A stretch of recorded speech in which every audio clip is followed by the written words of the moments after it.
तो मूवी की शुरुआत होती है हमारे डॉन ली भाई से, जो अमेरिका के एक क्लब में बॉडीगार्ड की जॉब करता था। एक दिन उसके दोस्त किम ने डॉन को आर्म रेसलिंग मैच के लिए बुलाया। पहले तो डॉन मना करने लगा, लेकिन किम ने मम्मी कसम देकर डॉन को मना लिया।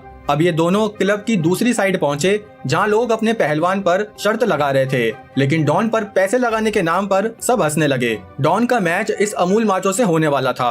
अब मैच शुरू हुआ, जहां अमूल माचो ने अपना पूरा जोर लगाया, लेकिन डॉन ने एक बार में अमूल माचो से इसे रूपा बना दिया। ये देखकर किम बहुत खुश हुआ, क्योंकि ये सारे पैसे अब उसके हो चुके थे। लेकिन तभी ये हारा हुआ बाजीगर अपनी हार मानने से मना करने लगा, जिस वजह से डॉन और कुछ लोगों के बीच लड़ाई हो गई। ये देखकर क्लब के मालिक ने डॉन को चाटा मार के जॉब से निकाल दिया। चाटा कैसे मारा चमन? अब डॉन की बॉडी की वजह से उसे एक मॉल में सिक्योरिटी की जॉब मिल गई, जहां वो बहुत सिंपल सी लाइफ जी रहा था। एक दिन किम ने डॉन को कॉल करके कहा कि तुम कोरिया आ जाओ, क्योंकि यहाँ एक आर्म रेसलिंग का कंपटीशन होने वाला है और जीतने वाले को इंटरनेशनल लेवल पर खेलने का मौका मिलेगा। ये सुनकर डॉन खड़ा हुआ और अपने मेडल्स को देखते हुए जिंदगी की नई शुरुआत करने निकल गया। यहाँ से डॉन कोरिया में पहुंचा, जहाँ उसे किम अपनी सस्ती टार्जन से लेने आया। यही हमें पता चला कि अमेरिका में रहने की वजह से डॉन की कोरियन लैंग्वेज को जंग लग गया था। अब यहाँ से एक रेस्टोरेंट में पहुंचे, जहाँ खाने के बीच किम के दूर के रिश्तेदार आ गए। डॉन ने छोटी बच्ची की जगह इस आदमी को आशीर्वाद देते हुए कहा कि सदा सुहागन रहो। ये देखते ही रिश्तेदार यहाँ से भाग गए। खैर, अब किम ने बताया कि वो रेसलिंग में डॉन का एजेंट बनना चाहता है, जिससे वो थोड़ा पैसा कमा सके और उसी पैसे से वो डॉन का खर्चा भी उठा लेगा। खाने के बाद किम डॉन को लेकर लॉन्ग ड्राइव पर निकल गया। उन्होंने वो पूरा दिन इधर उधर घूमा और रात को एक क्लब में पहुंचे, जहां डॉन एक बाउंसर की तरह खड़ा हो गया। तभी एक लड़की ने उससे पूछा कि भैया वॉशरूम कहाँ है? यही है जी, मैं भी यहीं गया था अभी। खैर, क्लब से निकलकर कार में किम ने डॉन से पूछा कि क्या तुमने कभी अपनी माँ को ढूंढने की कोशिश नहीं करी? तब हमें पता चला कि बचपन में ही डॉन को उसकी माँ ने अनाथ आश्रम में छोड़ दिया था। डॉन ने साफ मना कर दिया। अब किम डॉन को एक होटल के बाहर छोड़कर वहाँ से चला गया। जब डॉन रूम में पहुँचा तो उसे वहाँ एक गिफ्ट मिला, जिसमें उसकी असली माँ की लोकेशन सेव करी हुई थी। ये देखकर डॉन वहीं बेड पर लेट गया और टीवी चलाने लगा। लेकिन ये क्या, डांसिंग कार के बाद डांसिंग बेड भी आने लगे। दूसरी तरफ किम एक यू नाम के मिलियनर से मिलने पहुंचा। असल में वो चाहता था कि डॉन पर यू अपना पैसा लगाए। यू ने किम से हाथ मिलाने की जगह उसके दोनों पैर ही मिला दिए, लेकिन डॉन की वीडियो देखकर यू पैसा लगाने के लिए तैयार हो गया। पर उसकी ये शर्त थी कि डॉन को उसके कहने पर ही मैच को जीतना या हारना होगा। इस बात के लिए भी किम मान गया। अगली सुबह डॉन उस फोन के हिसाब से अपनी माँ की लोकेशन पर पहुंचा, जहाँ ये दो बच्चे मीना और सीना आ गए। डॉन की बॉडी देखकर उन्हें लगा कि ये टीवी वाला सुपर हीरो असली में कैसे आ गया। तभी डॉन को किम का फोन आया और वो वहाँ से चला गया। उसके जाने के बाद दोनों बच्चों ने अपनी माँ सुजिन को बताया कि गेट पर कोई हट्टा कट्टा आदमी आया था। सुजिन ने भी डॉन को जाते हुए देख लिया। अब यहाँ से डॉन किम के पास पहुंचा। फिर किम डॉन को उसके स्पॉन्सर यू से मिलवाने के लिए लेके आया। यहाँ सुजिन का अपना एक कपड़ों का स्टोर था, जिसकी मार्केट बहुत डाउन चल रही थी। तभी सुजिन ने देखा कि वो घर पर आया हट्टा कट्टा आदमी यू के साथ कहीं जा रहा था, और वो यू को इसलिए जानती थी क्योंकि उसने यू से काफी पैसे उधार ले रखे थे। अब यहाँ ऊपर क्लब में डॉन के ऊपर पैसा लगने लगा, लेकिन उसके आगे कोई टिक ही नहीं पा रहा था, जिससे खुश होकर यू के बॉस चैंग ने डॉन को 5 सितारा होटल में रहने के लिए रूम दिया। खुशी देख रहे हो?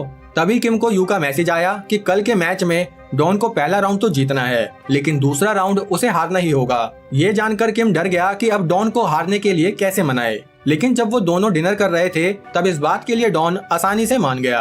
अगली सुबह सुजिन बच्चों को स्कूल के लिए तैयार कर रही थी कि तभी उसने एक मिठाई का डिब्बा निकाला, जिसमें कुछ पुरानी फोटोज थी। उन फोटो में छोटा डॉन अपनी माँ के साथ खड़ा था। बाहर ये दोनों बच्चे फिर से डॉन से टकराए, जिससे मीना तो खुश हो गई, लेकिन सीना बोला, अंकल अगर आप दोबारा मेरे घर के आसपास दिखे तो मैं आंटी पुलिस को बुला लूंगा।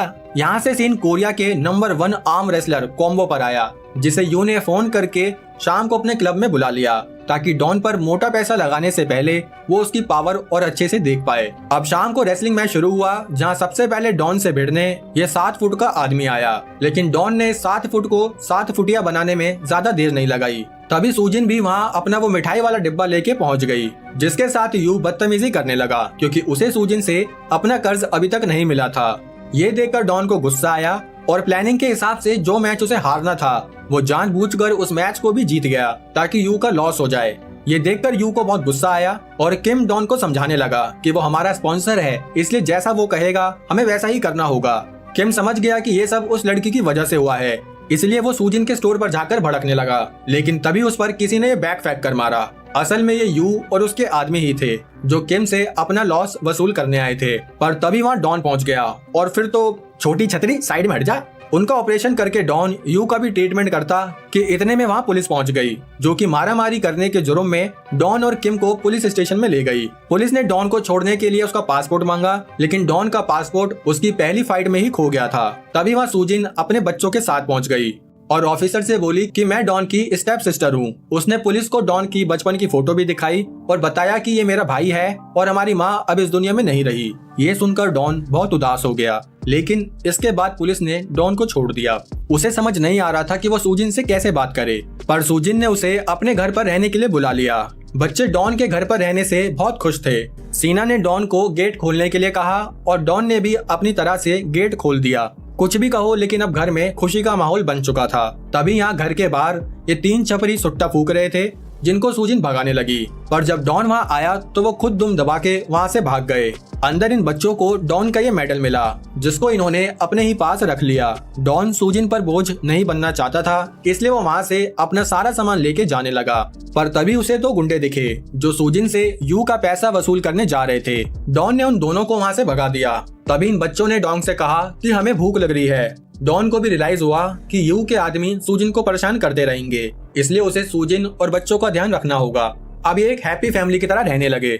डॉन घर को भी साफ करके और खाना पीना बनाकर सूजिन की मदद करने लगा, लेकिन इन सब में किम को पैसों की दिक्कत हो रही थी, इसलिए उसने अपने एक न्यूज रिपोर्टर दोस्त को कॉल करी, जिससे वो डॉन के ऊपर एक इंस्पिरेशनल डॉक्यूमेंट्री बना सके, जिसके लिए उसने डॉन को भी जैसे तैसे मना लिया। अगली सुबह डॉन अपनी पूरी फैमिली के साथ बाहर घूमने के लिए निकल गया, जहाँ बीच साइड पर कोरियन रेसलर कॉम्बो चैरिटी के लिए लड़ रहा था। डॉन ने मौका देखकर कॉम्बो को चैलेंज कर दिया। तभी हमें पता चला कि यहाँ किम का वो रिपोर्टर दोस्त ये सब कुछ रिकॉर्ड कर रहा है। डॉन ने भी कॉम्बो को चुटकी बजा के हरा दिया, जिससे सारे लोग वहाँ हैरान हो गए। अब कुछ हफ्तों में ही डॉन की आर्म रेसलिंग जर्नी पर एक डॉक्यूमेंट्री बनकर तैयार हुई, जिससे ऑडियंस का बहुत सारा प्यार भी मिला। अब बच्चे डॉन के और भी ज्यादा करीब आ चुके थे। एक दिन स्कूल जाते वक्त एक बच्चे ने डॉन को गोरिल्ला बोल दिया, जिससे गुस्सा होकर मीना कुमारी ने जवाब दिया कि अबे डोरेमोन की चौथी कॉपी, मेरे अंकल एक चैंपियन है। ये कहकर उसने डॉन से प्रॉमिस लिया कि वो जल्दी से मीना के लिए नेशनल चैंपियनशिप जीतेगा। यहाँ से सीन किम के डैड पर आया, जो बेचारे काफी बूढ़े हो चुके थे, लेकिन अपनी जिंदगी का गुजारा करने के लिए उन्हें अभी भी काम करना पड़ रहा था। और इसी वजह से हमेशा किम को भारी मात्रा में पैसे चाहिए होते हैं, ताकि वो अपने पापा को घर पर आराम करा सके। यहाँ डॉन जब घर आया तो सीना ने उसे बताया कि नानी हमेशा आपको बहुत सारे ईमेल्स भेजा करती थी, लेकिन वो ईमेल आईडी डॉन की थी ही नहीं। उस ईमेल में यही लिखा था कि उन्हें अपने किए पर बहुत पछतावा है, शायद वो मरते दम तक भी खुद को माफ ना कर पाए। साथ ही सूजिन उनकी बेटी नहीं बल्कि मुंह बोली बेटी है, जो डॉन की माँ का बहुत ध्यान रखा करती थी। अगले दिन ये सभी डॉन की मॉम की कब्र पर पहुंचे, जहाँ सूजिन ने डॉन को बताया कि माँ अपनी आखिरी सांस लेते हुए भी तुम्हें याद कर रही थी और वो तुमसे अपने किए की माफी मांगना चाहती थी।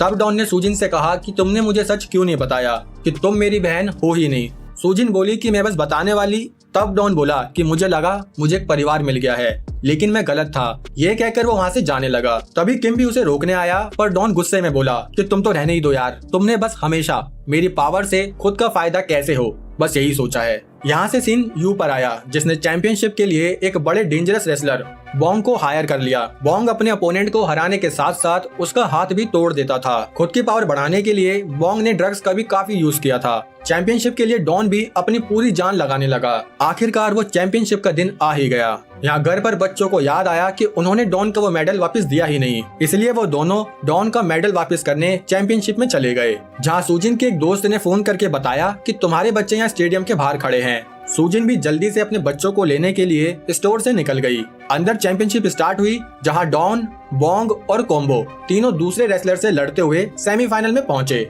डॉन की पावर देखकर सारे लोग हैरान थे। साथ में यू का बॉस चैंग भी ये सोचकर डर में था कि कहीं डॉन बॉन्ग को भी ना हरा दे, इसलिए उसने किम को $2 मिलियन दिए ताकि डॉन सेमीफाइनल में ही हार जाए।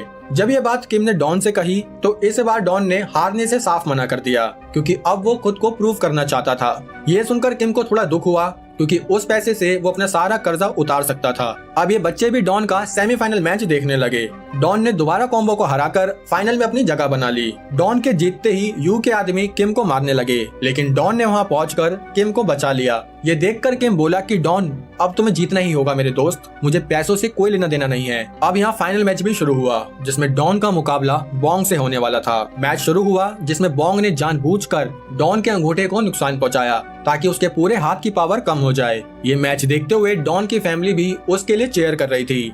डॉन हारने वाला था, लेकिन तभी उसने अपने परिवार, दोस्त, सबका प्यार और सबका साथ याद किया और फिर अपनी पूरी ताकत लगा के उसने बोंग को भी हरा दिया, जिससे देखकर पूरा स्टेडियम खुशी से झूम गया कि आखिर ईमानदारी की जीत हुई। डोंग अपनी फैमिली, दोस्तों के गले लगा और बहुत खुश हुआ। आखिर में उसने टीवी पर कहा कि माँ, शायद मैंने यहाँ तक पहुँचने में बहुत देर कर दी, लेकिन आपकी वजह से ही मुझे एक ये नया परिवार मिला और मैं आपको बहुत याद करता हूँ। मैं आपसे बहुत प्यार करता हूँ।